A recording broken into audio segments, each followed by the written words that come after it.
And now for this week's State of Trade in Star Citizen. Profits soared this week as traders took advantage of a fully connected trade network. However, with renewed focus on trade, supplies of some commodities have been scarce despite increase of production. Combined with renewed pirate activity, time will tell if the market will continue to grow. Metals saw increased activity as the price of agricium rose as high as 24.12 in some places, up from its usual buy price of 22.5. Overall supply of the metal is still scarce. Gold also saw a price increase up to 5.82 from 5.4 in the Crusader system, encouraging traders to purchase from outposts in the Hurston and ArcCorp areas. Titanium continues to be heavily traded with prices holding firm at 7.1, with the exception of Tram & Myers, which continues to struggle to meet demand. Tungsten has seen a minor uptick in trade, with Daymar Supply seeing a rise in pricing of up to 0.25 UEC more than its base price of 3.55. Aluminum continues to stay the course and sees no change.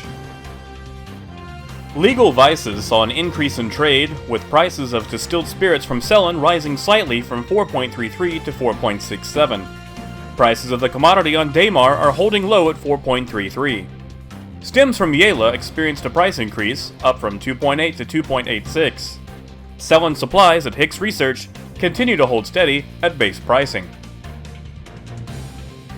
The criminal underworld is still struggling to move illicit product, as the supply of drugs such as Widow, Neon, and Slam continue to far outpace demand across Stanton. Many vessels full of the illicit cargo have been parked at sell locations for days as they struggle to unload, while also competing against others doing the same. The market for gases continues to be dominated by astatine.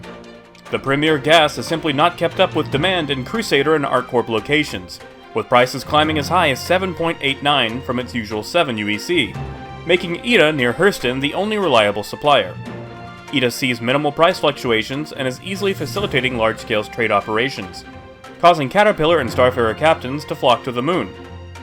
Chlorine sees small movement but no change, with hydrogen, iodine, and fluorine also seeing regular trade but no changes to report. Trade in minerals continues to climb as merchants compete for laranite. The Marvel mineral doubled its sources this patch but still struggles to meet demand as both mid-tier and high-end traders struggle to fill their holds. The base price of 24.1 jumped considerably, with some locations selling as high as 27.73. Combined with increased pirate activity over Ariel and volatile supply issues, some traders are falling back on more reliable routes. Diamond saw an increase in movement as traders padded their holds to make up for missing laranite from Walla, with prices up to 6.18 from 5.85 in some locations. Tram & Myers, Crusader's only diamond supply, also saw a price increase to 5.95 from 5.85. Supplies around Hurston continue to be lightly trafficked and are still maintaining base prices. Beryl, Corundum, and Court see minimal movement and no major changes.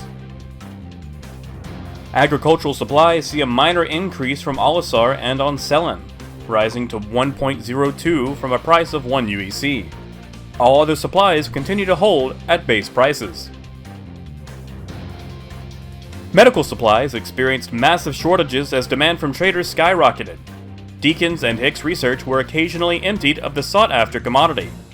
Prices spiked up to 16.56 from 15.75.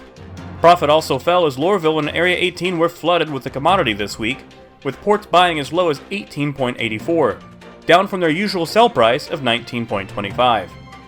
R&Rs were flooded with the commodity as traders overestimated their demand. Processed food continues to see little traffic. The scrap trade has risen in popularity and continues to enjoy major growth.